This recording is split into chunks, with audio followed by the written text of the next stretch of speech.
Optimal minimalism. At this altitude, I can run flat out for a half mile before my hands start shaking. Can I answer your personal question?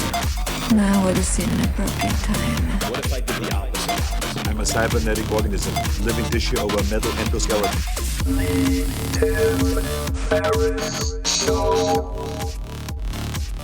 This episode is brought to you by Wealthfront, and this is a very unique sponsor.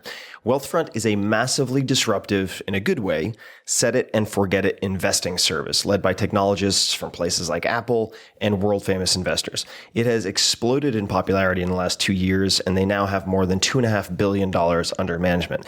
In fact, some of my very good friends, investors in Silicon Valley, have millions of their own money in Wealthfront. So the question is why? Why is it so popular? Why is it unique? Because you can get services previously reserved for the ultra-wealthy, but only pay pennies on the dollar for them. And this is because they use smarter software instead of retail locations, bloated sales teams, etc. And I'll come back to that in a second. I suggest you check out wealthfront.com/Tim. Take the risk assessment quiz, which only takes 2 to 5 minutes, and they'll show you for free exactly the portfolio they'd put you in. And if you just want to take their advice, run with it, do it yourself, you can do that. Or, as I would, you can set it and forget it. And here's why. The value of Wealthfront is in the automation of habits and strategies that investors should be using on a regular basis, but normally aren't. Great investing is a marathon, not a sprint, and little things that you may or may not be familiar with, like automatic tax loss harvesting, rebalancing your portfolio across more than 10 asset classes, and dividend reinvestment add up to very large amounts of money over longer periods of time. Wealthfront, as I mentioned, since it's using software instead of retail locations, etc., can offer all of this at low costs that were previously completely impossible. Right off the bat, you never pay commissions or account fees. For everything, they charge 0.25% per year on assets above the first 15,000, which is managed for free if you use my link, wealthfront.com/Tim. That is less than $5 a month to invest a $30,000 account, for instance. Now, normally when I have a sponsor on this show, it's because I use them and recommend them. In this case, it's a little different. I don't use Wealthfront yet because I'm not allowed to. Here's the deal. They wanted to sponsor this podcast, but because of SEC regulations, companies that invest your money are not allowed to use client testimonials. So I couldn't be a user and have them on the podcast. But I've been so impressed by Wealthfront that I've invested a significant amount of my own money, at least for me, in the team and the company itself. So I am an investor and hope to soon use it as a client. Now back to the recommendation. As a Tim Ferriss Show listener, you'll get $15,000 managed for free if you decide to open an account, but just start with seeing the portfolio that they would suggest for you. Take 2 minutes, fill out their questionnaire at wealthfront.com/Tim. It's fast, it's free. There's no downside that I can think of. This episode is brought to you by FreshBooks. FreshBooks is used by a ton of the startups that I work with or advise, many of the fastest growing. It is used by almost all of the contractors that I work with. It is the easiest way online to send invoices, get paid, track your time for invoicing, track your clients so they get to the point of paying you, all of that stuff that you could possibly find. And right now you can get a free month of complete unrestricted use, and you do not need a credit card for the trial. To claim your free month, just go to freshbooks.com/Tim and enter Tim in the How Did You Hear About Us section. You can, of course, customize it to fit your brand with your own logo and color. And FreshBooks shows you whether or not, for instance, a client has looked at the invoice. They can send late payment reminders to your clients automatically so you do not have to think about it or chase them down. And you can track your hours. You can do all sorts of things. There are mobile app lets you take pictures of your receipts, and FreshBooks will organize them for you later. It is a great piece of software, and if you are in a small business or maybe a fast-growing business that is feeling growing pains and you need to streamline, then this is a place to look. Because certainly for me, this has been a headache in the past, and it doesn't have to be a headache for you. So check out freshbooks.com/Tim and try it out and see what you think. Hello, guten Tag, konbanwa, and Amaseki nalo for listening. I have many things to share. This is Tim Ferriss, and welcome to another episode of The Tim Ferriss Show, where it is my job to deconstruct world-class performers, to tease out the habits, routines, learnings, favorite books, etc. that you can use and test in your own life. And this episode features not an athlete, not a politician, but a strategist, a young fellow I've known for quite a long time, Ryan Holiday, and he can be found at Ryan Holiday. That is at Ryan Holiday on the Twitters and other social. I was going to call this episode Useful Lessons from Workaholics Anonymous, Corporate Implosions and More, or alternative title, Howard Hughes versus Elon Musk. But in all, it reminded me of a movie that I saw recently featuring Sandra Bullock called, I believe it was, Our Brand is Crisis. Ryan has survived and thrived, in some case suffered, in more crisis management situations than just about anyone his age, I think, at least on a national stage. He is, of course, as I mentioned, a strategist and writer. He dropped out of college at 19 to apprentice under Robert Greene, author of the 48 Laws of Power, and later served at, I believe, age 21 or so as director of marketing for American Apparel. His current company, Brass Check, has advised clients like Google, TASER, and Complex, as well as many prominent best-selling authors. Ryan himself has written 4 books, most recently, The Obstacle is the Way, and actually his brand new book is Ego is the Enemy. But The Obstacle is the Way was translated into 17 languages and developed a cult following among NFL coaches, all sorts of world-class athletes, TV personalities, political leaders, and others around the world. He lives in a tiny ranch outside Austin, Texas, with his miniature donkeys and a whole collection of random animals and his wife and so on. Not saying his wife is an animal, although we're all animals, so that's okay. Ryan and I cover a lot in this conversation, including meltdowns that he has gone through since he last was on the podcast, how he handles them, Workaholics Anonymous, how it works, what worked for him, what didn't, the tipping points for his last book before Ego is the Enemy, The Obstacle is the Way. Why did it become such a cult classic and make its way into the Seahawks and the Patriots and everywhere else? How did that happen? We talk about it. External versus internal obstacles, Sherman versus Grant style leadership and success in quotation marks, Howard Hughes versus Elon Musk, thinking and acting on first principles, and much more. So please say hi to Ryan when you have a chance on Twitter at Ryan Holiday, and I hope you enjoy this conversation as much as I did. Thanks for listening. Ryan, good to be chatting. Yeah, it's good to be talking. It has been a little while since we've done this in the public forum, and I think about you every morning, and there's a very specific reason for that. I went to a hotel recently on the East Coast, and it turns out they provide quotes to people who are checking in. So they'll leave a quote on the bedside table or something like that. And the quote that was on the bedside table, I kept with me and actually taped it to my refrigerator, which is, you may recognize this, when jarred unavoidably by circumstance, revert at once to yourself and don't lose the rhythm more than you can help. I think I just lost the rhythm there a little bit. You'll have a better grasp of harmony if you keep going back to it. And of course, that's Marcus Aurelius. It's one of my favorites. It is a spectacular quote. And it makes me think of your tattoos. And I'm not sure everyone listening is familiar with your tattoos, probably not. So as it relates to those with maxims, what do you have written on your body? So I just have 2, and it's going to seem somewhat self-indulgent, but I'll say the tattoos came first and the books came second, right? So I have the Obstacle is the Way tattooed on my left forearm, which was the title of the first book that you and I did together, and that's a derivation of a Marcus Aurelius quote. This idea of the impediment to action advances action, what stands in the way becomes the way, and then there's the Zen saying, the obstacle is the path, and then in late 2014, I did. I got the ego is, or it just says ego is the enemy. There's no the, but ego is the enemy, which is then became the title of the book. But to me, I think in almost every situation, those 2 reminders either help calm you down, prevent you from doing something stupid or boneheaded, or sort of give you, I would say, like some sort of dose of, the obstacle is the way for me, gives me some sort of optimism that it doesn't really matter what's going on or how bad it is. I can get through it.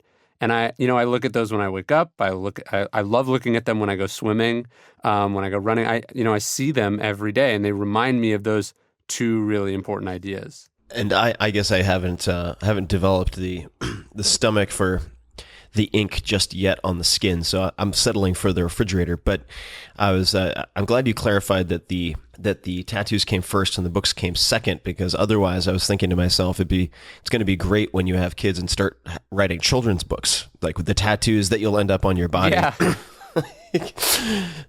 Well, it's like, I wrote a book on growth hacking that I'm not going to put that on. I'm not going to put that on my body. You're not going to get soon. a tramp stamp with growth hacking on it.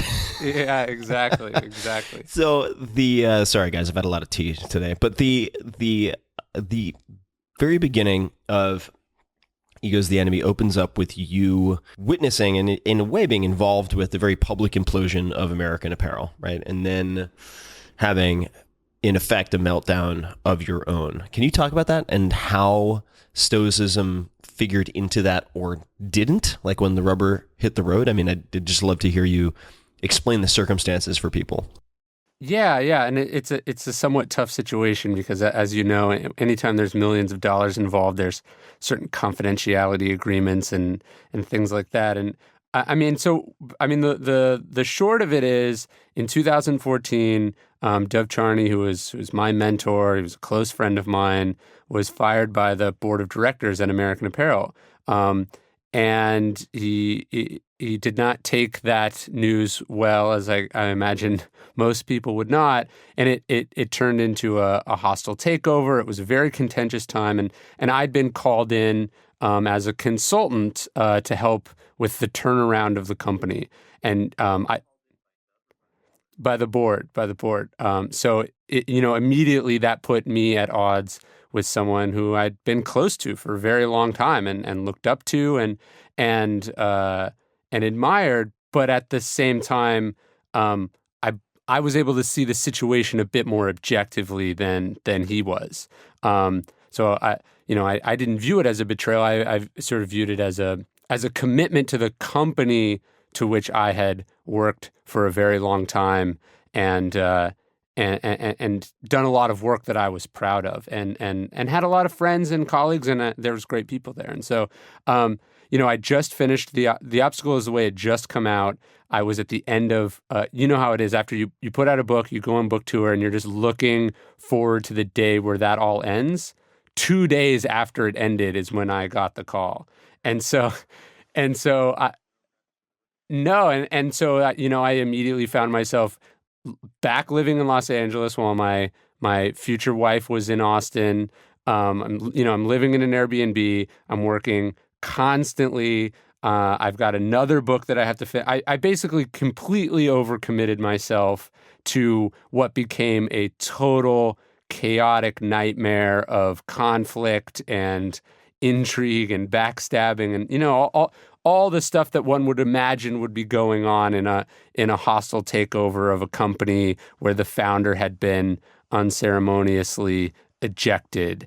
And I don't want to say I had a nervous breakdown, but I very clearly realized soon enough I realized that I've always in my life been able to take on more and more stuff. Like every time an opportunity comes up, I've been able to jump on it. And I never felt like, okay, that's overreaching, right? This is when I finally hit that wall, and my relationship hit that wall. My sort of personal happiness hit that wall. I was as tense as a human being could possibly be. I wasn't sleeping.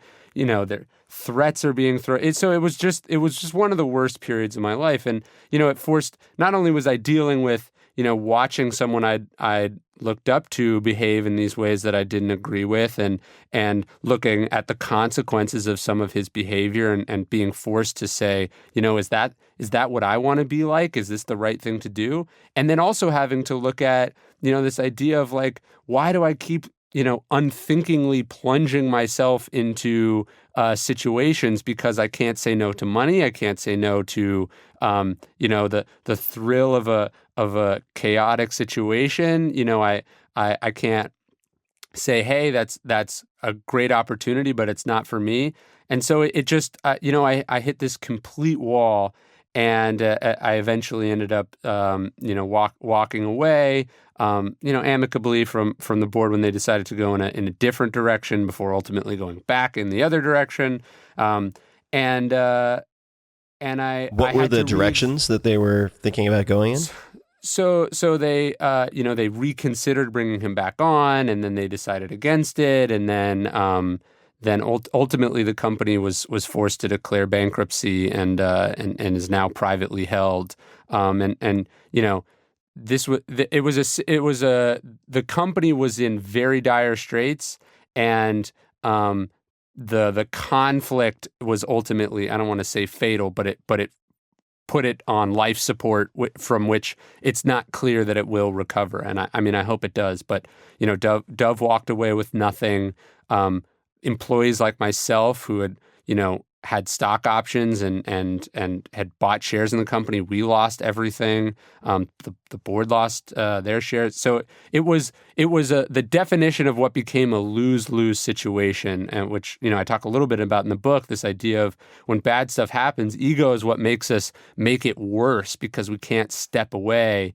And ironically, Dove has now started his own company, and it's interesting to think how different things would have been if he'd done that in 2014.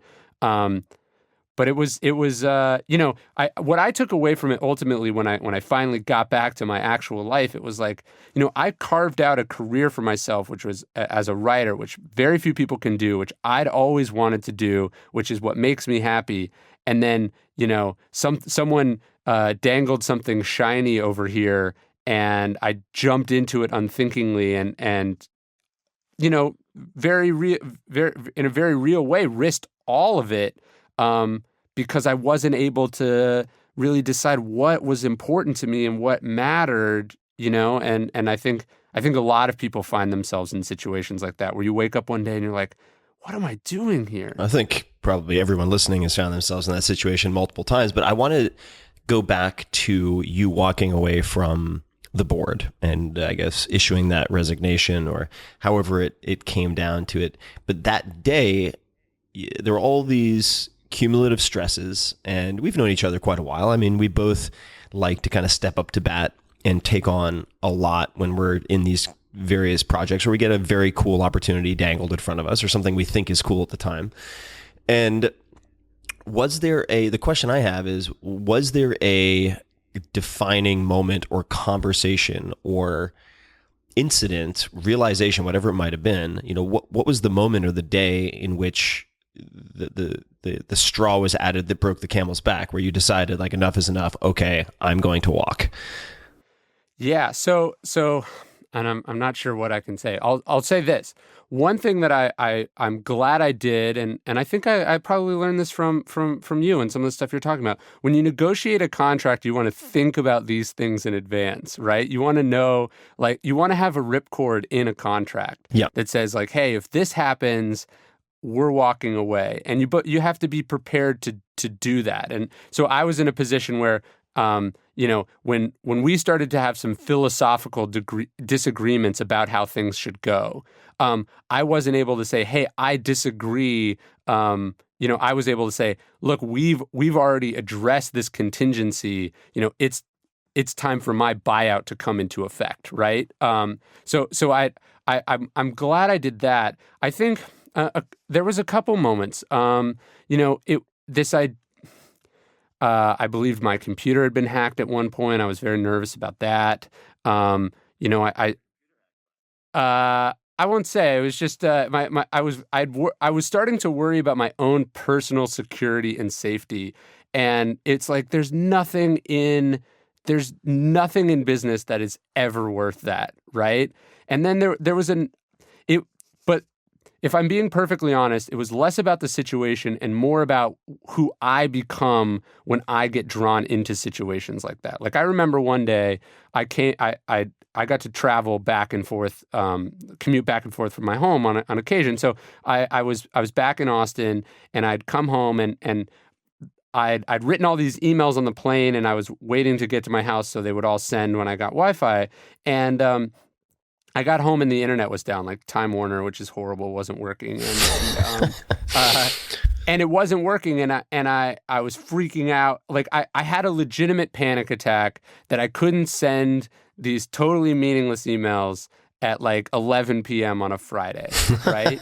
and this is deadly serious to me, and my wife is looking at me like I'm an insane person, and I'm acting like an insane person, and I'm taking it out on myself and on her and on the person in front of us when we're driving to go to Starbucks to get internet. I'm behaving like an obscene monster basically, and after I calmed down, it's like, none of this matters. Like, what am I doing? And so it's like the situation was chaotic and stressful, and I'm glad that I'm not in it. But what I learned about myself most of all is it's like, look, some people can drink an unlimited amount and not become an alcoholic, and other people, they have one drink and they become somebody totally different. And I'm that way with stress and chaos. And so I realized in retrospect, like, I'm heading down a very bad road if I choose stress and chaos over the things that I've worked really hard to achieve in life and that I claim to be important to me. I think a lot of people face that sort of fork in the road. It's like, are you going to choose a life, or are you going to choose some career or financial or, accomplishment? And sometimes it works out and sometimes it doesn't. And I think the wake up call for me was, this is just not the person that I want to be. Well, I mean, not to throw a really hackneyed cliche out there, but I mean, the fork in the road that is, am I working in order to live, or am I living in order to work, right? And what does the hierarchy of priorities look like? And in your personal journey, I'd like to dig into one, which is the decision not to live in places that you're very familiar with, like LA, very well, San Francisco, New York City. Where do you live at the moment? What's the story with the 2 miniature donkeys? So I've lived in New York. I've lived in Los Angeles for a long time. Now I live right outside Austin. My wife and I, we have a small ranch. And we have goats, we have miniature donkeys, we have longhorn cattle, and then like geese and chickens and a dog and stuff like that. And I think what helped to go back to your other question, what helped make this clear is it's like, here I am living in somebody else's apartment in Los Angeles, and I'm flying home. I still lived in the city then, but I'm flying home to Austin, and it's like, this is my life. These are where my books are.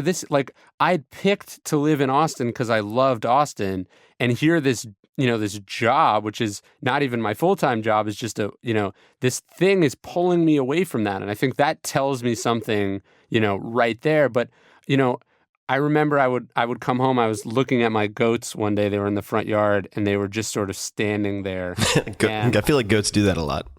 Yeah, they do. They weren't eating. They weren't headbutting each other. They weren't jumping on stuff. They were just standing there. And I remember thinking like, they're just being goats. Like, they don't have a job. Like, there's nothing that they're supposed to be doing. Like, they're alive. I take care of them. They have nothing, they're just being alive. And that reminded me of something that I'd read when, in all this chaos. I'd actually started attending Workaholics Anonymous meetings when I was in Los Angeles. And, they say this thing in the meetings, it's like that it's human being, not human doing. And it's like, yeah, the goat is just supposed to be alive. And here I've told myself that my job is to, manage this crisis that I didn't create, that it's impossible for me to actually solve, to make other people lots of money. Is this what I was put on this earth to do? To be a bundle of stress and angry, nerves? Like, of course not. Workaholics Anonymous is not something I've any real familiarity with. And what else helped you from that experience, or did you take away, or that you remember? Yeah, I mean, I took away a lot. This idea that your life can become unmanageable because you can't prioritize properly, and that you can't take care of yourself, and that you can. I mean, we don't associate sort of stress and heart attacks and all these and we don't associate those things with work because, work is considered a good thing.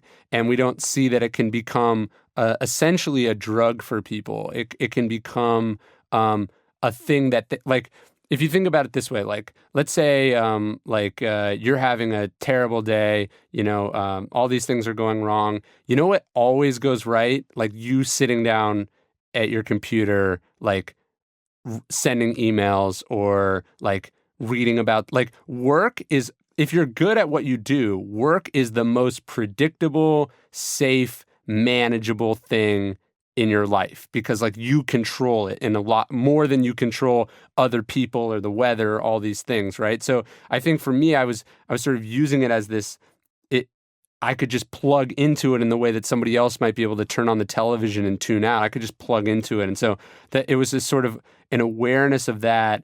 And then, I had this awakening, tied to the book, this idea that like, hey, I'm not building this like monument for all time. I'm not like, the world is not revolving around this, ridiculous project that I'm, working on. And that I'm the one that's making this feel urgent and essential and more important than anything else. I've brought that to the situation. And so I think that was a big thing I took. The other thing I took is, and I don't think people realize this because they hear workaholism, but they don't realize that it's really the activity that's the addiction. So there's lots of people who don't work a lot, or maybe they are financially secure so they don't, but you can be an activity addict too. And I certainly picked that up from my family.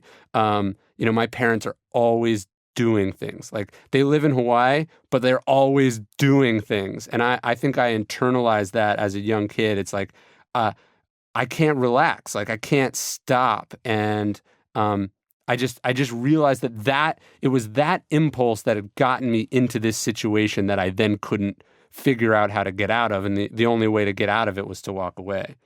So you walk away. Yeah. Now, do you still go to Workaholics Anonymous meetings? And if not, why? I found it very hard to relate to a lot of the people in the thing, mostly being young. Meaning you were young. You were younger than most of the attendees. Yeah, yeah. I mean, I was 27 at the time. There's not a lot of 27-year-olds in Workaholics Anonymous. There's calls that you can do. I go to a therapist who sort of specializes in this stuff, and it's also hard. Like I know I just sort of told this harrowing story, but the consequences for me were like very low for all of this, right? Like I didn't destroy my relationship. I didn't, bet all my money on some, ridiculous venture. I was in a great spot. I just committed to too much. So it wasn't like I was looking at the wreckage of my life. I was peering over the precipice of what could be the wreckage of my life. So, I obviously I read everything I could on the topic, and then I tend to I go to a therapist now who sort of specializes in this stuff and is sort of very familiar with the teachings of that community. So I feel like I sort of do it that way. But to go to your question about the decision to live in Austin, to live outside the city, to run my business and my life a certain way, are in a huge part just eliminating a lot of the temptations and influence that would come from, having an apartment in downtown Manhattan and a bustling marketing firm that is constantly creating fires that I have to put out. Yeah. I think that the where of happiness is really under examined, and the tendency for type A personalities, I think I'm guilty of this or have been, and maybe you have at some point, is that I should be where the maximum number of opportunities are, often very ill-defined or poorly defined, this like broad opportunity bucket. And then I should have the self-control to stave off all of these impulses with these various temptations, whether it's booze, late nights out, people who end up in New York and have never done cocaine and then end up doing cocaine socially because they work in an investment bank and A, B, C, D, and E happens. And I feel like that is wasteful in some respects, meaning that if you're smart, you should be able to create opportunities as opposed to being 100% reactive, although maybe that's easier after a certain age.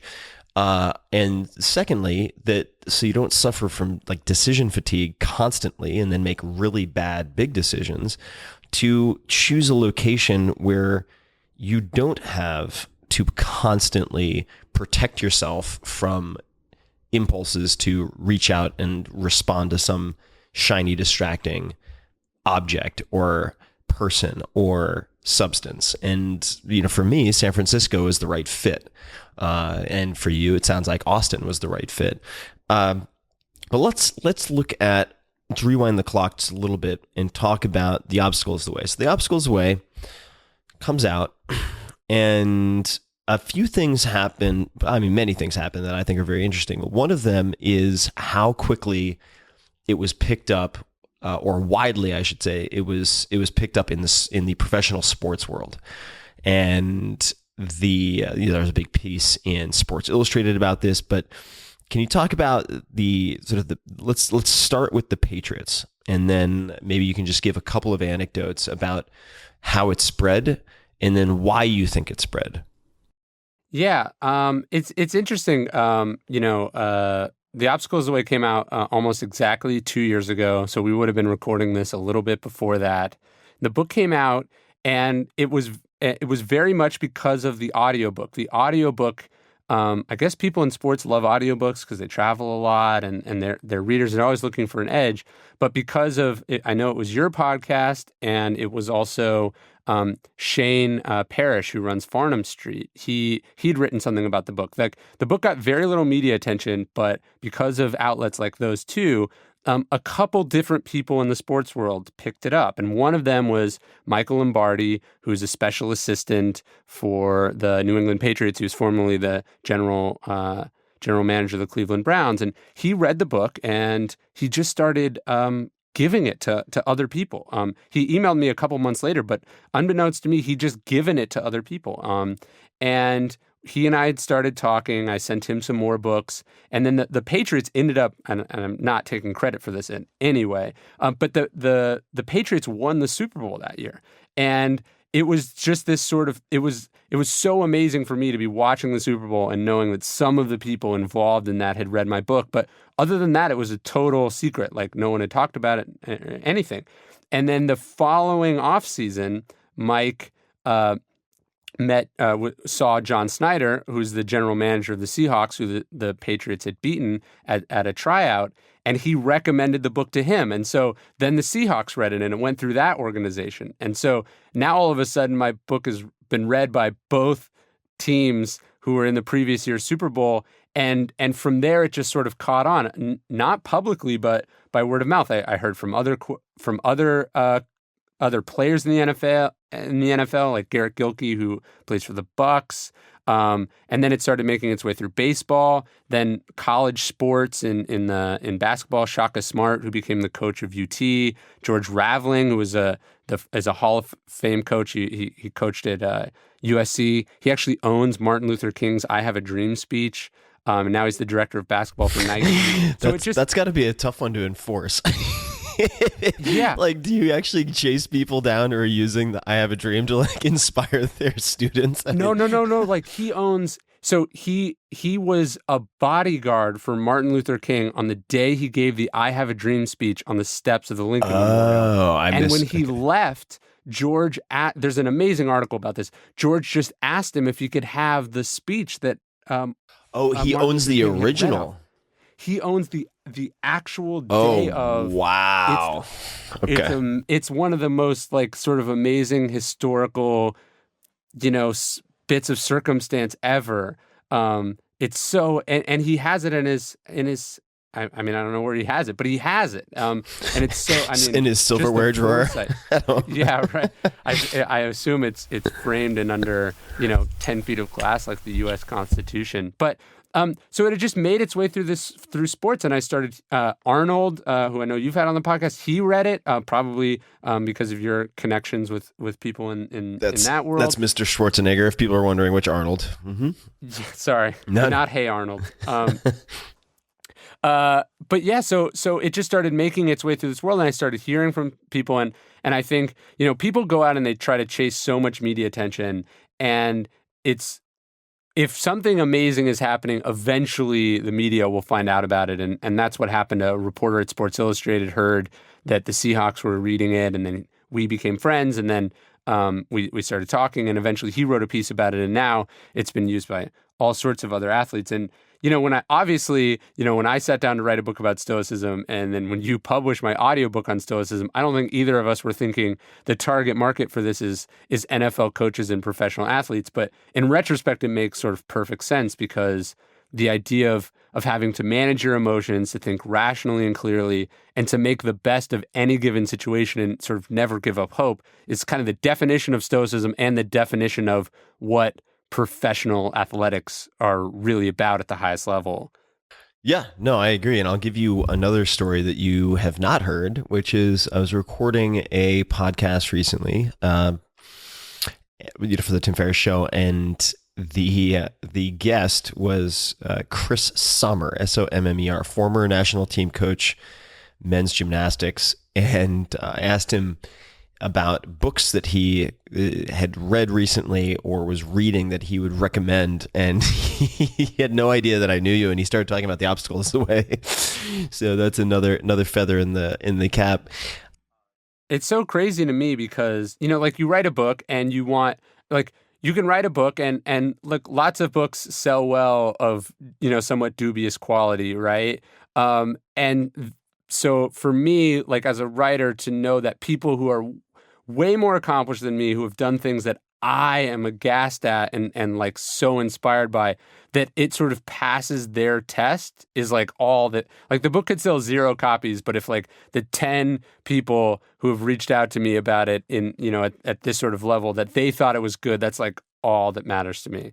Well, I think that it also underscores the observation that Eric Weinstein is a sort of mathematician and investor. He's managing partner at Thiel Capital and works directly under Peter Thiel, who's the first outside investor in Facebook, billionaire several times over, co-founder of PayPal, et cetera. Also Palantir. The point being, he made the point to me once that generalized fame is overrated. In fact, it's undesirable on many, many different levels.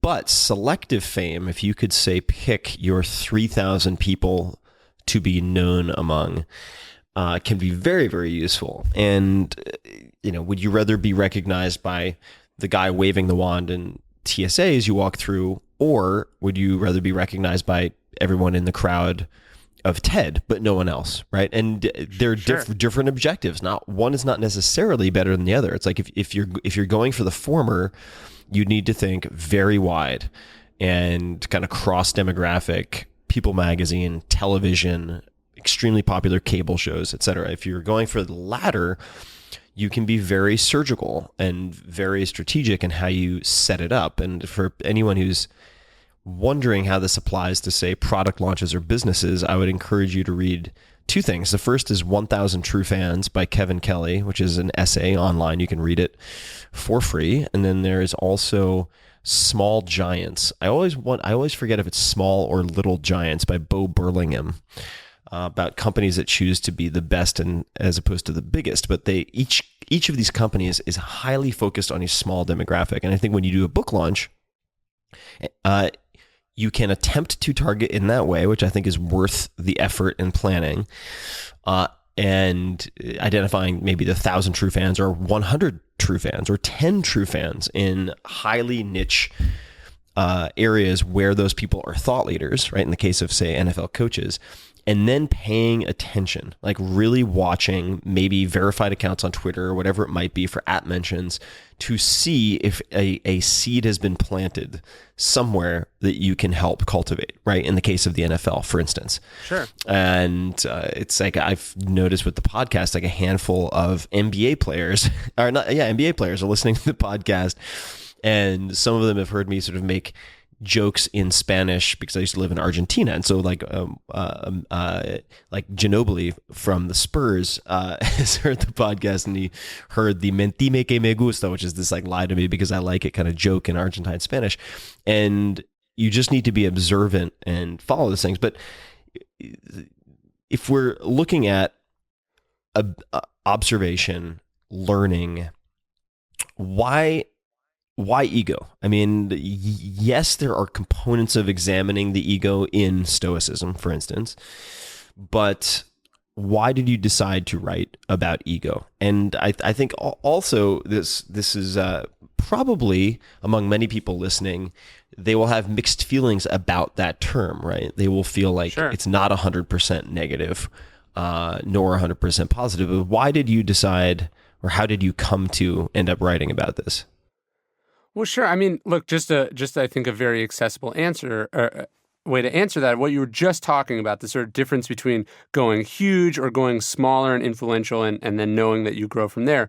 I think one of those approaches is probably driven by ego, and the other is driven by sort of a colder rationality and a more sort of purpose-driven approach. So, it's when I hear someone's like, "Oh, I want to sell 1 million copies," you're like, "Why 1 million?" And it turns out that they just pulled that number out of their ass, or they heard that their friend sold 500,000 and they want to do twice as much, right? So it's like very easy to be motivated by vanity or ego, but it takes discipline and purpose to know, okay, these are the 1,000 true people that matter to me, and that's what's important. And so, I mean, part of it just came out of my experience, working with, in the marketing front and working with companies and brands, seeing how often ego makes people act in their own, against their own interests, sort of to do destructive, negative, or inexplicable things.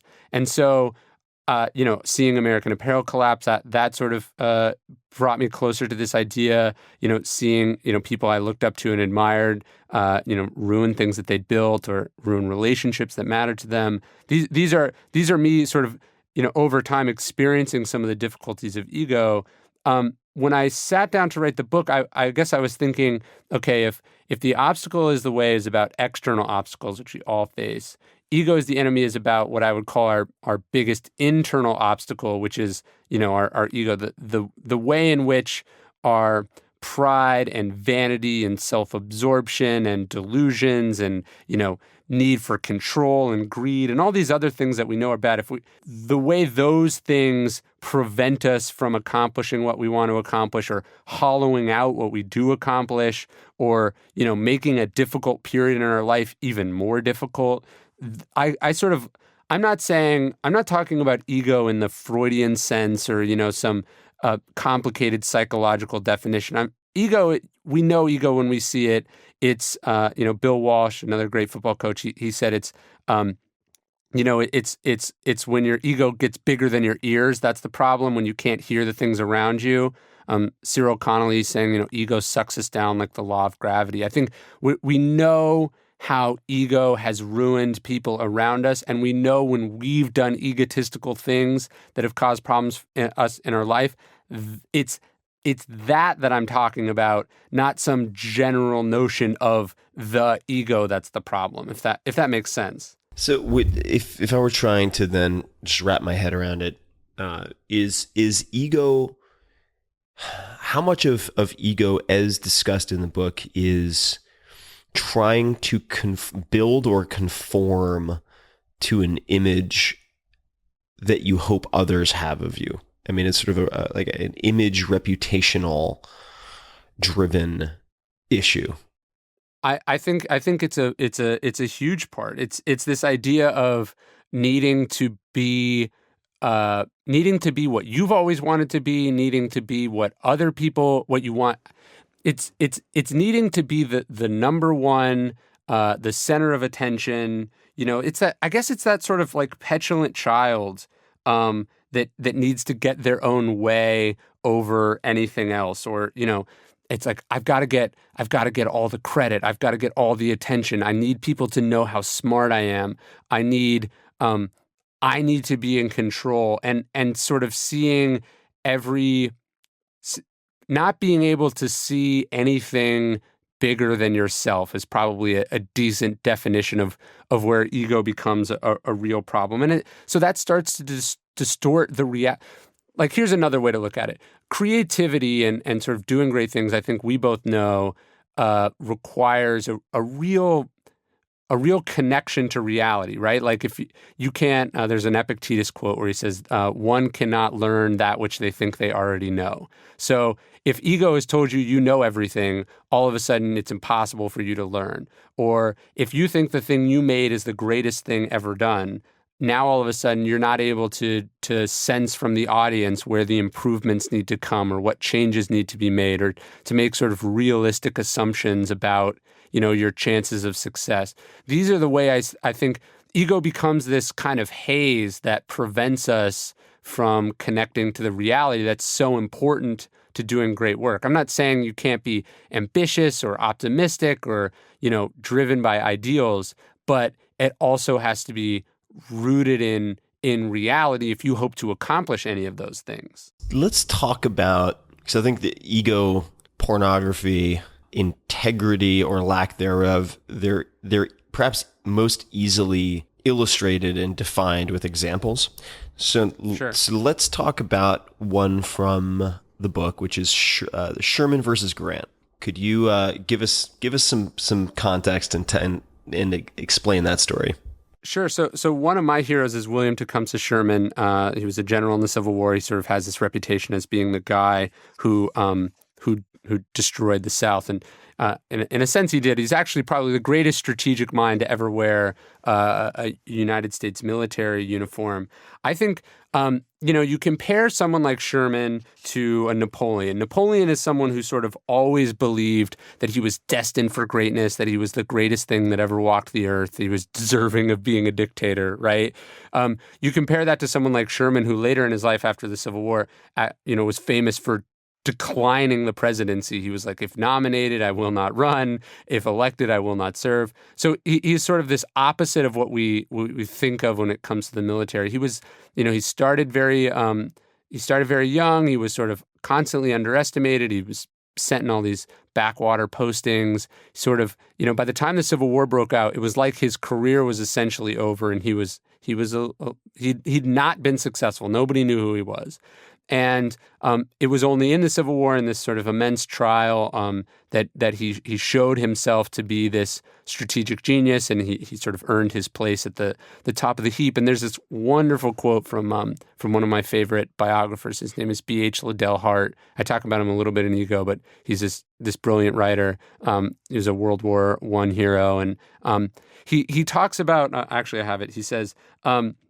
He's sort of the difference. He's saying there's the difference between the kind of people who are, utterly confident about the things they're going to achieve in life, and the other people whose image is a slow accumulation based on achievement, and who he says like the last type, their own success is a constant surprise, and therefore like the fruits are more delicious. And then he says, in that is poise and not pose. And so I think we tend to think ego is this like braggadocio and boldness and whatever, and we sort of discount the problems that has. And what I like about someone like Sherman is that it was his sense of himself is growing confidence when he decides to do this march to the sea, which was in many ways counter to a lot of military theory at the time. He's abandoning his supply lines. He's not doing that based on ego. He's doing it based on confidence, which he earned. He earned it based on his actual performance, the work that he put in, the knowledge that he built over time. And then the other story I tell in the book related to Sherman and Grant. So at the end of the Civil War, Grant, who's also a hero of mine, Sherman and Grant are basically the two most famous men in America. They're war heroes. They've led armies of millions of men. At the end of the war, Sherman continues to be a soldier. He serves for a few more years, and then he retires basically in what amounts to happiness. And Grant, who did not know politics at all, in fact was a good general because he was so bad at politics, decides to run for president. He's elected in a landslide and then serves two of probably the worst terms in U.S. presidential history. He was surrounded by corruption because he wasn't sort of good at sussing people out that way. Reconstruction stalls. He's just a bad president. And I say that as someone who admires him. He's a bad president. He leaves the presidency, and then he opens a financial brokerage with his son and a partner. That partner turns out to be like the Bernie Madoff of his day.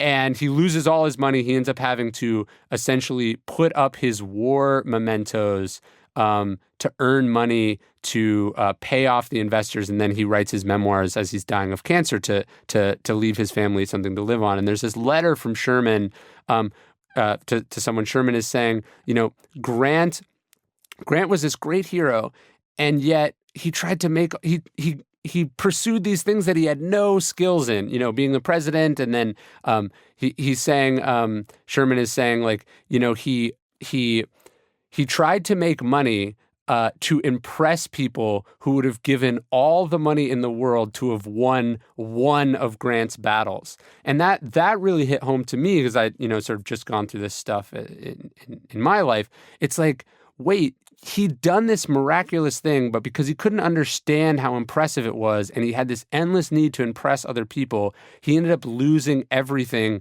to impress people who were already impressed with him. And to me, I think that's such a great example of where ego can take us. It takes us so far past our capabilities and our needs because it's insatiable.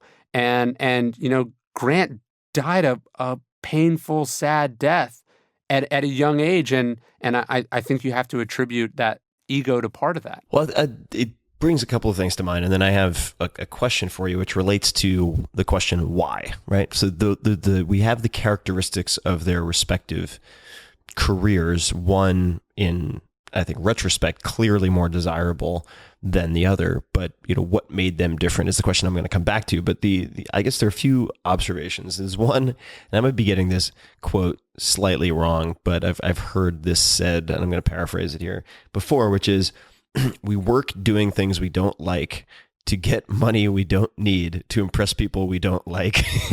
And yeah, that's kind of the first one, which I think is related to, the engine that drives that disaster is ego, as discussed earlier, a component of which being caring a lot about what other people think.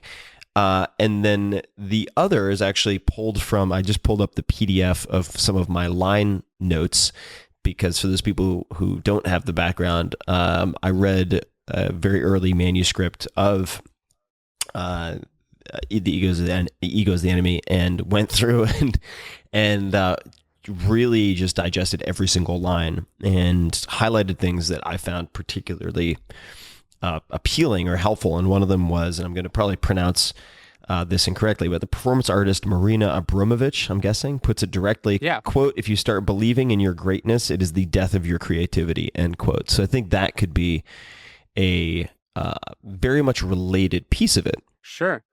There's a line in Billions, which Brian Koppelman, who's I think also on the show, great show, the creator of, and it's at the end of the season, and the guys just made this sort of disastrous bet, Axe has, and the therapist is asking him why, and he's like, when people call you Superman long enough, you start to think that you're Superman.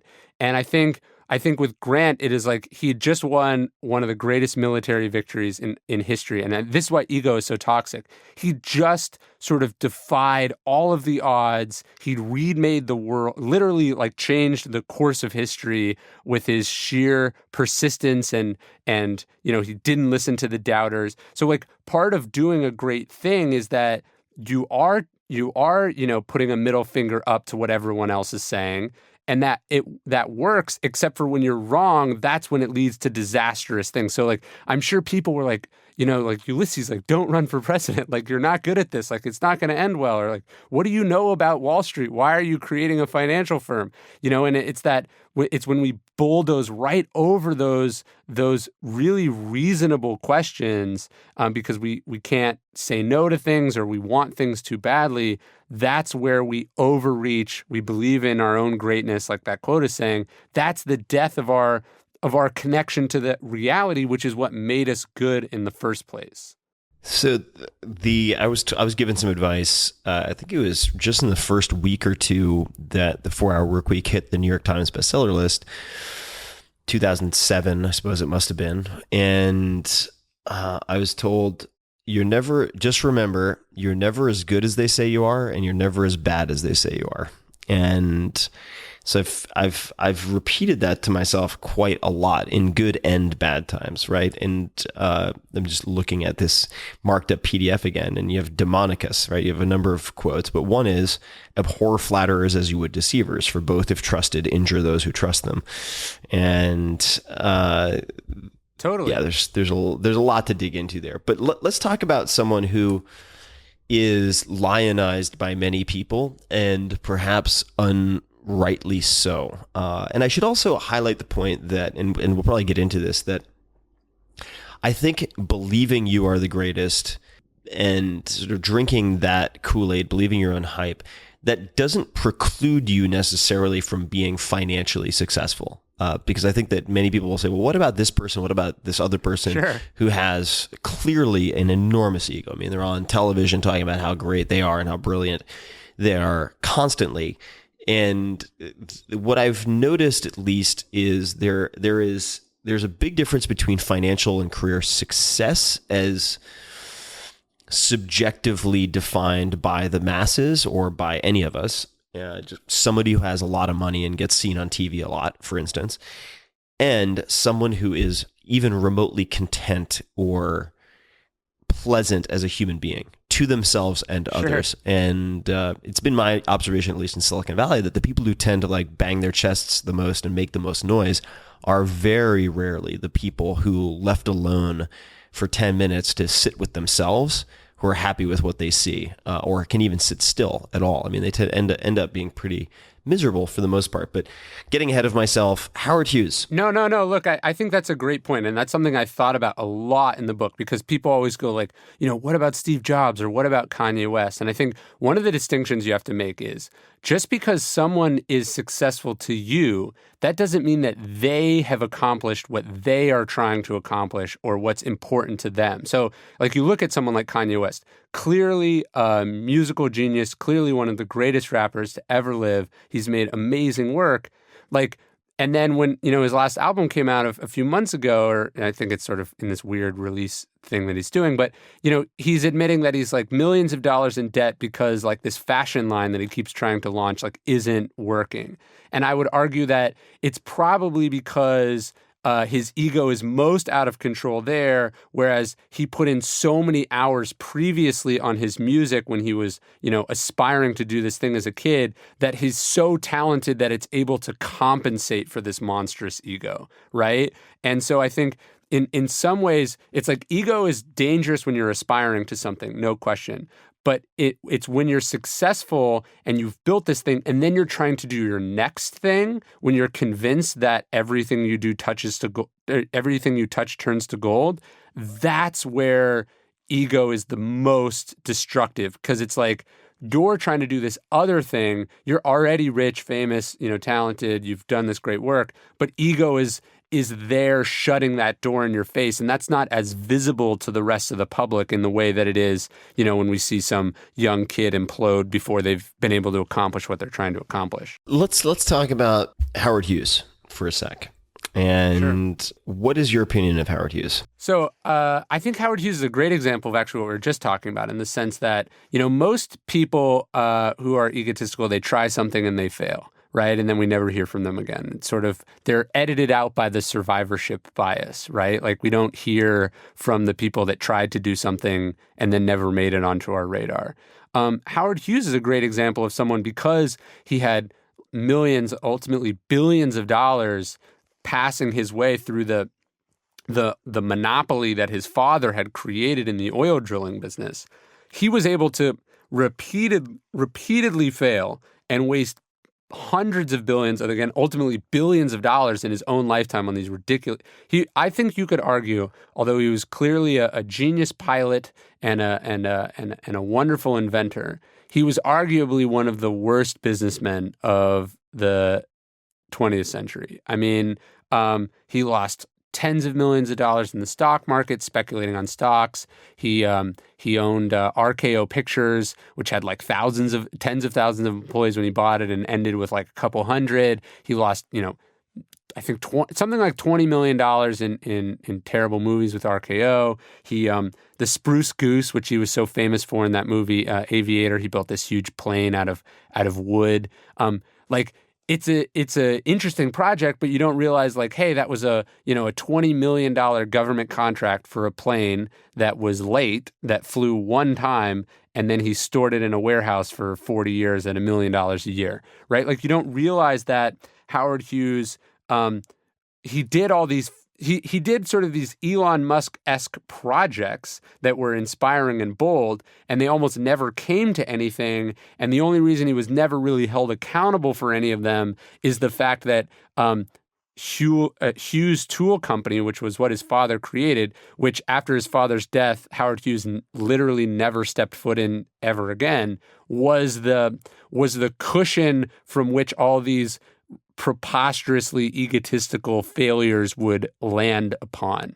And, ultimately at the end of his life, he had some mental illnesses, but like they even trace most of his mental illnesses back to plane and car crashes, which he caused by being reckless, right? So I see him as this sort of cautionary figure, and Elon Musk has actually said that he sees Howard Hughes as a cautionary tale. It's someone who was so incredibly talented and had so much potential, but had very little discipline and order and objectivity in his life, and it ultimately ended in a very, very bad place for him. And when I read a really great book on Howard Hughes called Howard Hughes: His Life in Madness, I read this right around the time the American Apparel stuff was happening, and it was deeply even uncomfortable for me to read, seeing some of those similarities behind this kind of visionary genius on the one hand, but also their own worst enemy on the other, and watching those two forces battle each other.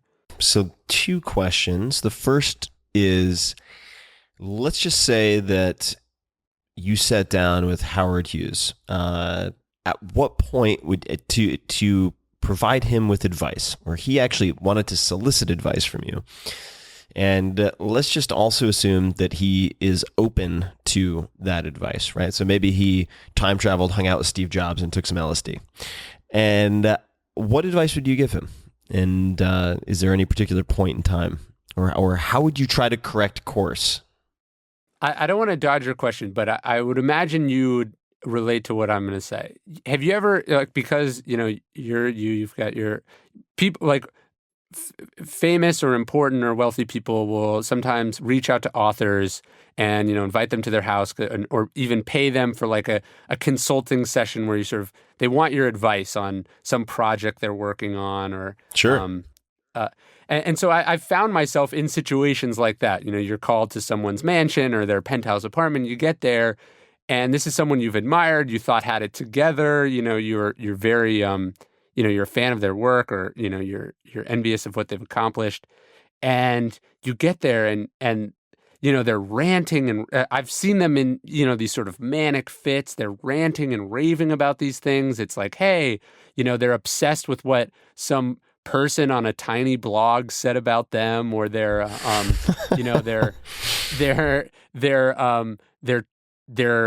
they're convinced that they have to do this thing, or they're like, I'm doing this project and I want it to be the big, I want it to sell 100 million copies. And you're just like, with all your knowledge, you just know that thing is impossible, right? Mm-hmm. And you so often you see, it's like, man, this person has become so successful. You realize that to give this person the truth would be a kamikaze mission. You would, like, to tell them what you actually felt or thought, or what you thought they needed to know, would implode any chance of you working together.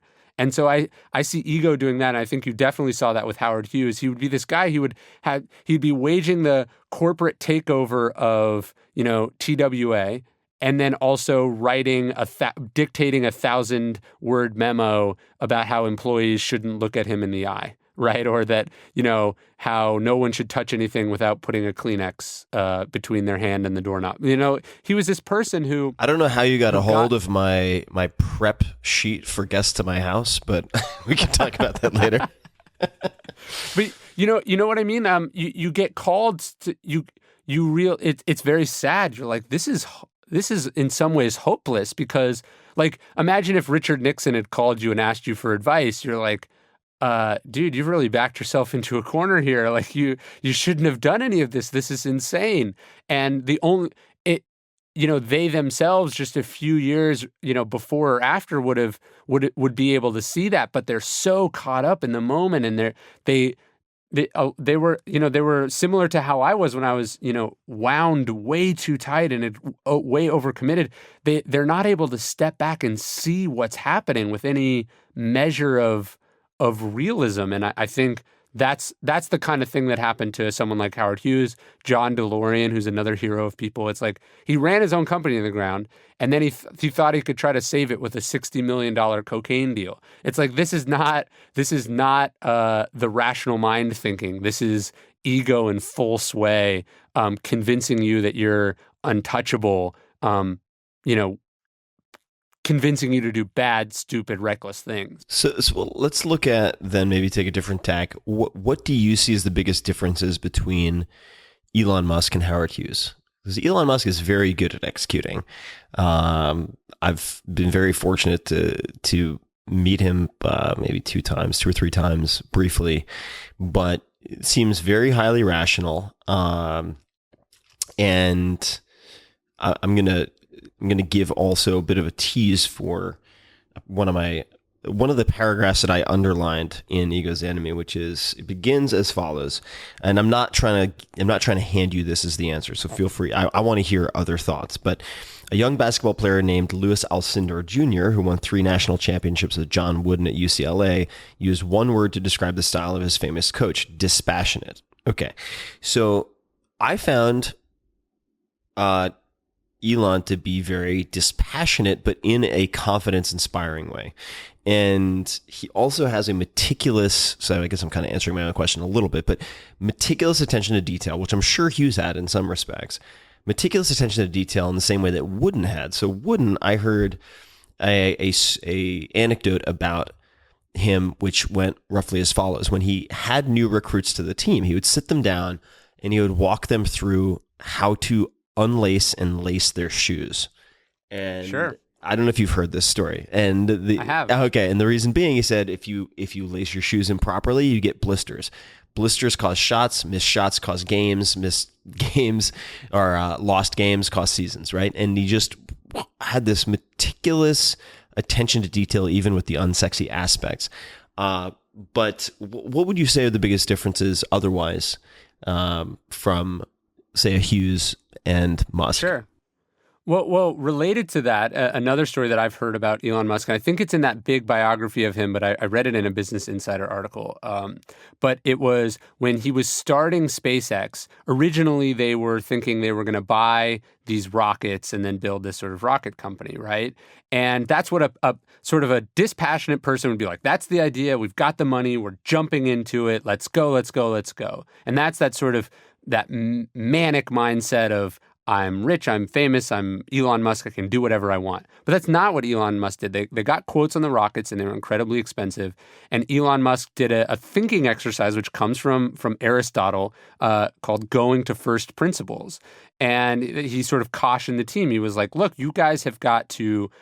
let's actually look at what building a rocket costs. So instead of saying like, hey, this is what these defense companies would charge for a rocket, what does it cost to make a rocket? And they did the math, and it turned out they could make their own rockets for like 10% of the cost of what they could buy them. And so SpaceX really comes from that very simple thinking exercise, and that's obviously what John Wooden isn't. There's a story about a football coach. I forget who it is, but he calls the team in, and it might be Lombardi, and he picks up the football. He's got the team gathered, and he goes, "This, men, is a football," right? He's like, these people, they've been playing it their entire lives, and he's like, this is what a football is. That's going to first principles to almost an absurd degree, right? This is how you tie your shoes.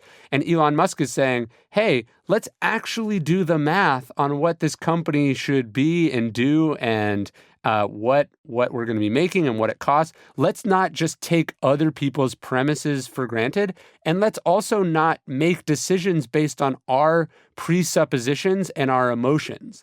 And so I think not knowing Elon Musk and not knowing a ton about him, I would say one of the things that he's at least done thus far, and who knows, he could blow it all up tomorrow.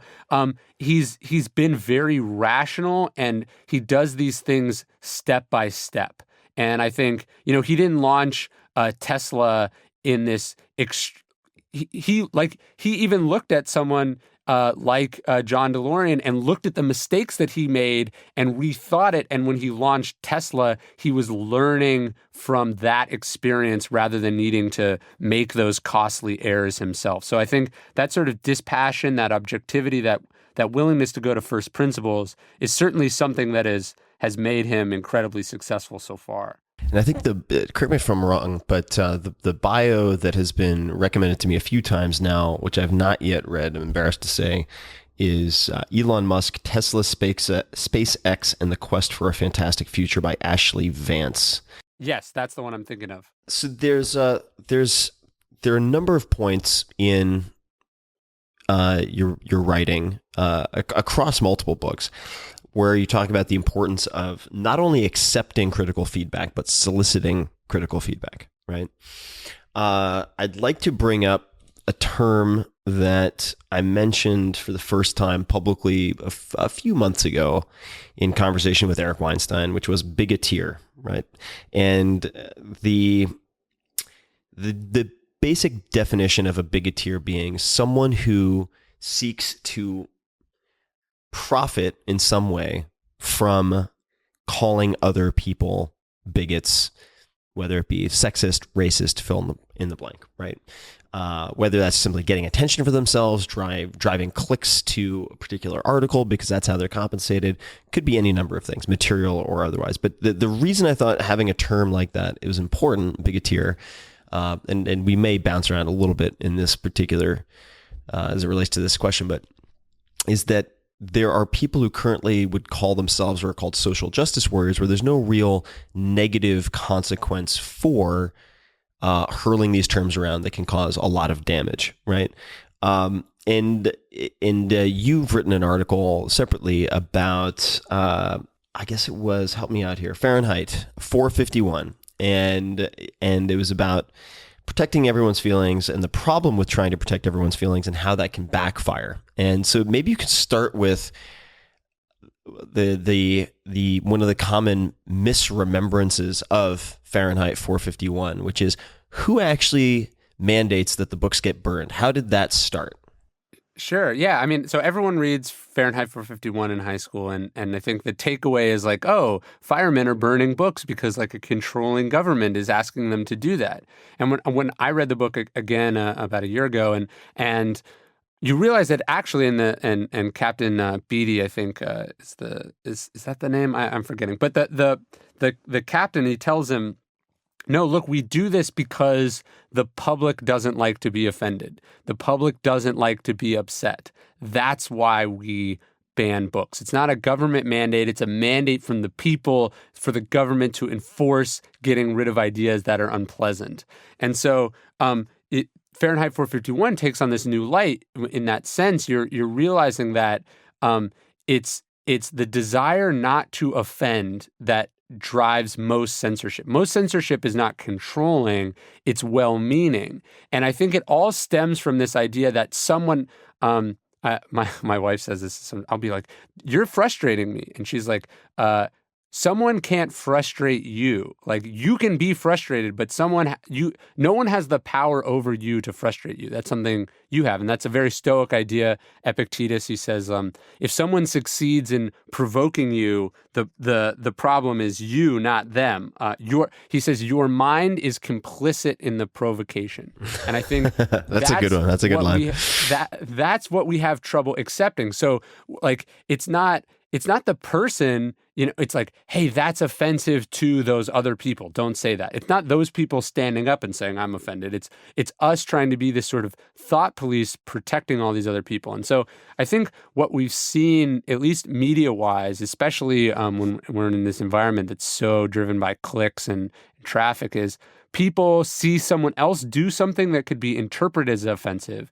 So they interpret it as offensive and they write about it, and then they rile other people up. So like, Kurt Schilling, who's a professional baseball player, just got fired by ESPN like 2 days ago for posting some dumb thing on Facebook that I totally disagree with and is totally offensive and closed-minded. But it's like, why? Like, he did not say it on television. He said it on his private Facebook page, which he should probably be allowed to do. And also, we live in a world of ISIS and Donald Trump and all these other things. Is this really the target that you want to go after? And so I think, what we're seeing, Ray Bradbury said there's more than one way to burn a book. It's not just this overt censorship. It's this idea that we need to protect everyone's feelings, be hypersensitive all the time, be pressing the outrage button constantly. It exhausts people, and it makes it, I think, ironically, very hard to deal with some actually alarming or offensive or dangerous ideas, out there in the world, or, currently running for president or what have you. No, I agree. And this conversation, just so people don't think we've gone off the reservation into sort of political speak, these are closely related to the individual self-regulation using or conditioning using stoicism, for instance, right? I mean, it's just a macro example, but the macro is just a conglomeration of the micro, right? And one of my most popular most retweeted, liked tweets in the last 2 years was, if you're offended easily, you're a bad resource allocator. It's a waste of energy and attention, which is a greater sin than wasting time. And so if you're trying to be a good resource allocator, right, and you recognize that your mind is complicit in the provocation if you allow yourself to get upset unnecessarily, excessively, well, two things I would say. The first is that my greatest fear, I was speaking to a group of students at UCLA a few months ago, and they wanted to talk about artificial intelligence and the dangers and the promises of artificial intelligence, the threats of, say, whether it be ISIS or other types of existential threats towards humankind, right? And how I would kind of rank order them and so on, which I have no credibility for answering, but I do spend a lot of time around people in Silicon Valley and technologists who do have a good read on these things. And I said, my biggest concern for the US specifically is the existential death of free speech driven by, among other people, college students who are going on witch hunts. With this very Fahrenheit 451 type mentality, where like anyone who causes discomfort, anyone who offends, anyone who, God forbid, questions the accusations of racist, sexist, fill in the blank, or asks us at least how we are defining these terms, should be lynched from a career standpoint at the very least.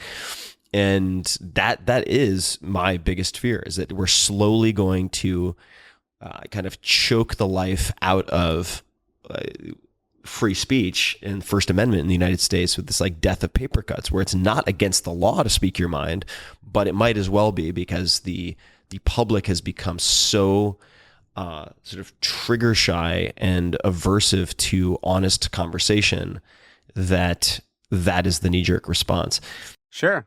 I mean, like, I think it's like, if someone told you that saying something was illegal, you'd probably still say it, just like you speed or, you break other tiny laws. But it's like, if someone told you like, hey, if you talk about this subject, everyone on the internet's going to hate you and boycott your things and get your clients to fire you and pull your advertisers away, you're like, well, I'm probably not going to say that. I think Scott Adams, he had a great thing, because he's always getting in trouble. He was saying the creator of Dilbert, for those people who don't recognize the name. Yeah. He's saying that, being creative is like drilling for oil. Sometimes you miss, sometimes you find it. And he's like, sometimes it catches on fire, and we have to be willing for that to happen. And if we don't understand that, hey, sometimes smart people say dumb things, sometimes it's much more complicated than the 2-minute soundbite 500-word blog post that you read. Sometimes, people are deliberately misleading you. I remember all these people that were super mad at, remember a few years ago, Cheryl Sherrod, who was an African-American woman who'd supposedly been caught saying something racist, and Breitbart posted a video, and then she was fired, personally by the president. And then it turned out that the video had been, misleadingly edited. Yeah. Or Whole Foods just got in trouble last week here in Austin because someone accused them of writing a gay slur on a cake for a gay wedding. And then the security footage so far has revealed that it wasn't on the cake when it left the store, and that this guy might be trying to shake them down for money. And so getting pissed off immediately before you all know all the facts is bad. Not being able to understand nuance is bad. And not being empathetic that hey, we all, I've heard my parents say dumb things. I've heard my grandparents say anachronistic, offensive things. That's part of life. And if you get provoked, you're not helping the situation. You're probably making it worse. Yeah, and where I wanted this to lead was asking you. Well, let me make a plea to the audience. That is, number one, have the uncomfortable conversations. If you get unfairly accused of fill in the blank-ist, don't respond with "I am not fill in the blank." Right? Respond with, that seems really outrageous to me. How are you defining X? Force them to define it, and you will find out very quickly, 9 times out of 10, they cannot do a good job, or they just end up making themselves look ridiculous. So don't fight someone or debate someone before you make them fight themselves and debate themselves, because they'll very often just punch themselves out. So that'd be number one. And number two is don't. And I was given this advice actually by, I'm not going to name names here, but a very high level kind of political advisor. I was having dinner with at one point. We had some wine.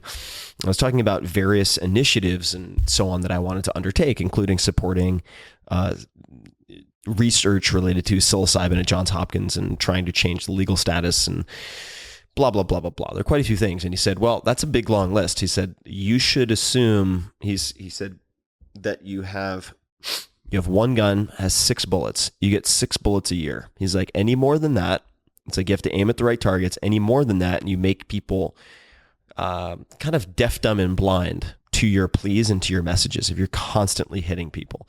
And you should feel that way yourself. But by complaining or being offended easily, number one, you're wasting your own resources and making your life worse, not better.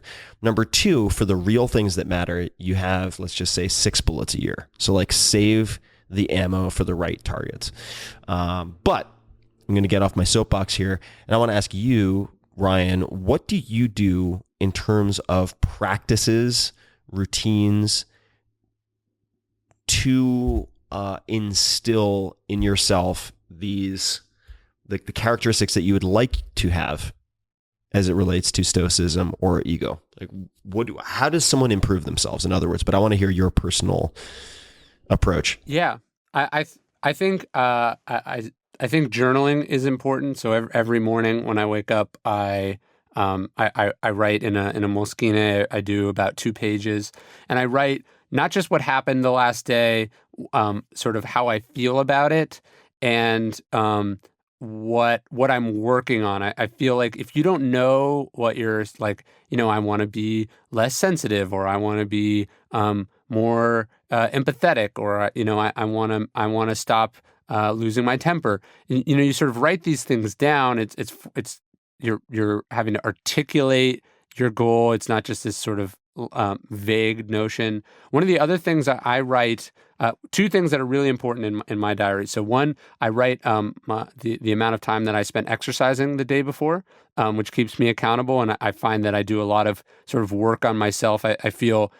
that flow state is very meditative. I do a little bit of meditating, but I really feel like I do distance running. And so I feel like my distance running is my form of meditation. But the other thing I started writing down, and this is after I read Cal Newport's book, Deep Work, I record how many hours I spent in deep work the previous day.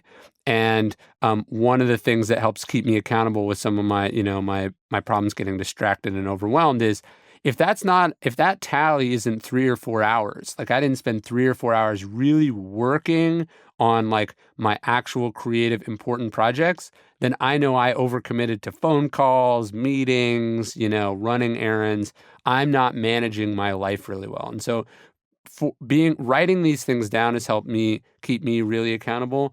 The other thing is actually writing and talking about these ideas. Like ironically, you write a book about stoicism, then you write a book about ego.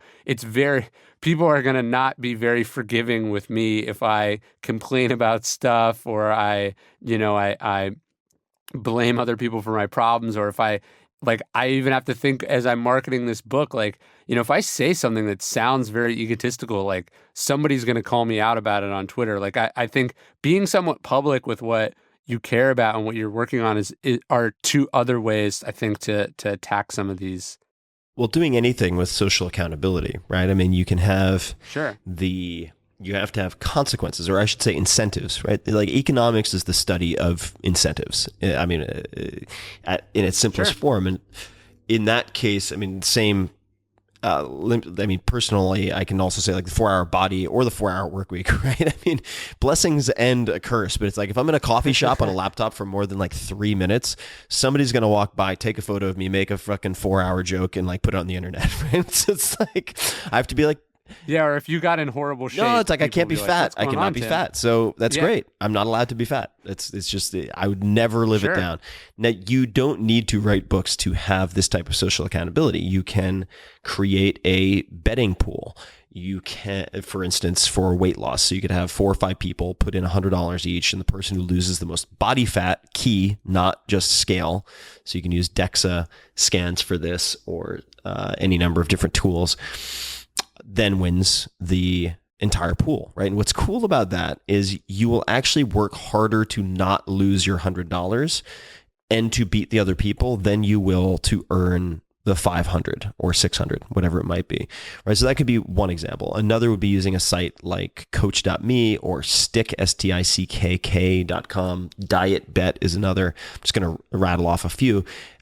Another would be simply making generally subconscious responses more conscious. And so, for instance, I think something that is very helpful for both implementing stoic practices in a very kind of proactive, that's a new word, proactive operating system type sense, where it's a system for making better decisions, and in a way to address ego in quite a few different manifestations, is to do a no complaint experiment, where you have, say, and this is from Will Bauer, who's a reverend, I believe, or a preacher at the very least, has a large congregation, and he puts up a rubber band, effectively, or a bracelet on one arm, and you're not allowed to complain for 21 days. And every time you complain, you snap it on your wrist, you put it on the other wrist, and the clock starts over. 21 days without complaining. And people can search 21-day no complaint experiment in my name if you want more on that. But the point being, I think that it's quite one thing to read about these things, which is very important. I think you need to have like the owner's manual, and to deductively or inductively, right, whether you're going from concepts to examples or examples to concepts, ingrain this and have a firm understanding of it. But then when the rubber hits the road, you have to actually condition yourself and practice this, just like you would go running, just like you would meditate in the morning, use an app like Headspace, just like you would commit to scheduling anything else. You need to make this a practice, I think. And that's where a lot of people fail, is with any type of nonfiction or how-to. And I've certainly done this myself, is read the book. You're like, great, so happy I checked that off. And then you put it down, like 6 months later, you're like, oh yeah, that book. Wow, I haven't done anything that was in that book. So what advice would you give to people who want to make the leap from the written page to real life? Any other thoughts? Yeah, look, I think that's the tough part. How does knowledge become experience? There's a quote, I think I use it in the book, but it's from Plutarch. He was talking about I forget what he's talking about, but basically he's saying it was not so much from the words that I got the knowledge, it was from my experience of the words. I'm butchering this quote, it's horrible. But basically he was saying, look, it wasn't the words that helped me with my experiences, it was the experiences that I brought to the words that helped me understand them in a new way. And I think so it's got to be this mix. Like if you're not leaving a book or something you've read, if you're not leaving it with okay, now I'm going to do X because of this, then you're just pursuing it for its own sake. I don't want to say it's masturbation, but it's close, right? Like you're not achieving anything. You just spent a year reading a week reading a self-improvement book, but tell me what you're going to do with this information. And so, I think that's what you've constantly got to do, whatever you're reading, whatever your thinking is. Okay, I'm now going to put this thing into practice. It doesn't have to be a huge thing. It can be the smallest possible thing. But if you don't leave with some sort of actionable thing, you're really just deluding yourself. And I think it's like, look, you can read a book about Brazilian jiu-jitsu. That doesn't make you any better at it. It's only if you try that out on the mat and against another human being that's going to lead to any sort of real improvement. It's got to become muscle memory, especially if you intend, with Stoicism, it's if you're not applying these things in a small way in insignificant situations, what are the chances that you're going to be able to do it in an extremely adverse, stressful, overwhelming situation? It's very slim. Slim to none. Yeah. So the Plutarch quote, I think this is it. For it was not so much that by means of words I came to a complete understanding of things, as that from things I somehow had an experience which enabled me to follow the meaning of words. That is a tough one to remember. Yeah. But to your point, then this is one of my favorite quotes. I think it's Archilochus is how you would say it, but we do not rise to the level of our hopes. We fall to the levels of our training. And in my experience with training, let's just use the athletic example. You have planning, right? Or programming, right? You have planning, then you have practice, and then you have reflection or review. And that review piece is very important. So I want to underscore something you said about journaling. There's a book called The 5-Minute Journal, which you can use. I use pretty much every morning and every evening, 2.5 minutes in the morning, 2.5 minutes at night, to accomplish two things. All right. To have clarity on this kind of prep and review portion of the day, practice being the rest of the day in between. Also to cultivate the practice of gratitude and actually writing down three things that you're grateful for each day, including one that is very small, not anything necessarily all encompassing like the health of my friends and family, right? That's fantastic, but you can very quickly go on autopilot and just list that off every day. And I've talked about this before in my morning routine, so I won't belabor it here. But the point being that when I've spent time with, say, Tony Robbins, for instance, who is one of the most, I think, effective, certainly impressive interventionists when it comes to personal crises that I've ever seen in my life. It's really fun. It's just mind blowing what this guy can accomplish in a handful of minutes with someone he's never met before. And he has said before, and it really made sense when I started reflecting on this, that most of our suffering and misery comes from a focus on me. It's just a self-focus. Sure. And I think that this gratitude helps to relieve that pressure and that compulsion somewhat. So that journaling, I think, is particularly important. Well, Brian, I know we're probably coming up on time here. Is there anything that you would like to leave people with, anything for them to think about or to consider to take with them?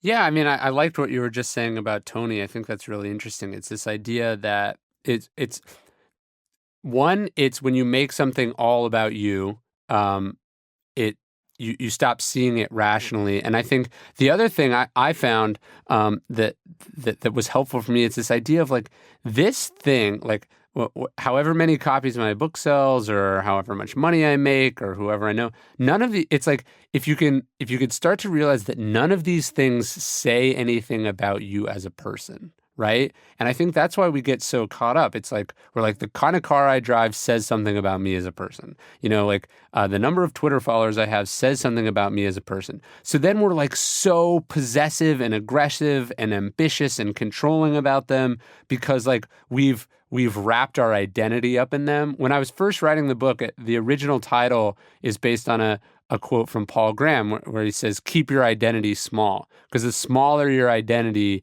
the more you're able to be flexible and adaptive and creative and you know, see changes and disruption coming in the world. And so I think this idea of wrapping our identity up in our work or, you know, in material things, what things that the Stoics would put in the category of, you know, what we don't control, that's where we start to get in serious trouble, because now, you know, something can always threaten that thing. Someone can repossess your car, or, you know, someone can give you a negative review on your book. And now all of a sudden you're reacting super negatively and emotionally and angry. And that's when you do things that you're not proud of. Hear, hear, right. Training yourself to value most the things that cannot be taken away. Totally. And I think it's a scary idea for people, but it's ultimately very freeing, right? Because you're immune to the fluctuations of events. That doesn't mean that you can't live in a nice house and, you know, you can't have fun and you can't have things that you're trying to accomplish. But you want to, I think, cultivate that resilience that like, hey, you know, if I had to start over tomorrow, I would still be me and I would have all the skills that I bring to the table and I'd be pretty good. That, to me, that's much better than like, you know, being Richard Nixon ranting on the White House tapes about all these people who are trying to screw him over, you know? And stay out of politics would be the corollary. But unless you're perhaps a Sherman who in the first place doesn't want to be in politics, but would probably do the best job. The irony of the age in which we live. But Ryan, this is always a pleasure. I love being reminded always of the first principles in some ways of living the good life, whether that's choosing to use certain things as tools that make terrible masters, whether that's money, possessions, otherwise, and really keeping in mind, I suppose in many ways, just the serenity prayer. And sure. the two very separate buckets of things that you can control and things you can't control, and then working methodically, dispassionately, very often on the things that you can control. Because I mean, these little actions cumulatively are the big actions. And I suppose on that note, I will thank you for taking the time. I really appreciate it. Thank you for having me. It's always good. And for everyone who is wondering about show notes, links to everything that we have discussed, of course, Ego is the Enemy and many other things, different figures and so on. You can find those all in the show notes at 4hourworkweek.com/podcast. And until next time, thank you for listening. Hey guys, this is Tim again. Just a few more things before you take off. Number one, this is 5 Bullet Friday. Do you want to get a short email from me? Would you enjoy getting a short email from me every Friday that provides a little morsel of fun before the weekend? And 5 Bullet Friday is a very short email where I share the coolest things I've found or that I've been pondering over the week. That could include favorite new albums that I've discovered. It could include gizmos and gadgets and all sorts of weird shit that I've somehow dug up in the world of the esoteric as I do. It could include favorite articles that I've read and that I've shared with my close friends, for instance. And it's very short. It's just a little tiny bite of goodness before you head off for the weekend. So if you want to receive that, check it out. Just go to 4hourworkweek.com. That's 4hourworkweek.com, all spelled out, and just drop in your email and you will get the very next one. And if you sign up, I hope you enjoy it. This episode is brought to you by FreshBooks. FreshBooks is used by a ton of the startups that I work with or advise, many of the fastest growing. It is used by almost all of the contractors that I work with. It is the easiest way online to send invoices, get paid, track your time for invoicing, track your clients so they get to the point of paying you, all of that stuff that you could possibly find. And right now you can get a free month of complete unrestricted use, and you do not need a credit card for the trial. To claim your free month, just go to freshbooks.com/Tim and enter Tim in the How Did You Hear About Us section. You can, of course, customize it to fit your brand with your own logo and color. And FreshBooks shows you whether or not, for instance, a client has looked at the invoice. They can send late payment reminders to your clients automatically, so you do not have to think about it or chase them down. And you can track your hours. You can do all sorts of things. Their mobile app lets you take pictures of your receipts, and FreshBooks will organize them for you later. It is a great piece of software, and if you are in a small business or maybe a fast-growing business that is feeling growing pains and you need to streamline, then this is a place to look. Because certainly for me, this has been a headache in the past, and it doesn't have to be a headache for you. So check out freshbooks.com/Tim and try it out and see what you think. This episode is brought to you by Wealthfront, and this is a very unique sponsor. Wealthfront is a massively disruptive, in a good way, set it and forget it investing service led by technologists from places like Apple and world-famous investors. It has exploded in popularity in the last 2 years, and they now have more than $2.5 billion under management. In fact, some of my very good friends, investors in Silicon Valley, have millions of their own money in Wealthfront. So the question is why? Why is it so popular? Why is it unique? Because you can get services previously reserved for the ultra-wealthy, but only pay pennies on the dollar for them. And this is because they use smarter software instead of retail locations, bloated sales teams, etc. And I'll come back to that in a second. I suggest you check out wealthfront.com/Tim. Take the risk assessment quiz, which only takes 2 to 5 minutes, and they'll show you for free exactly the portfolio they'd put you in. And if you just want to take their advice, run with it, do it yourself, you can do that. Or, as I would, you can set it and forget it. And here's why.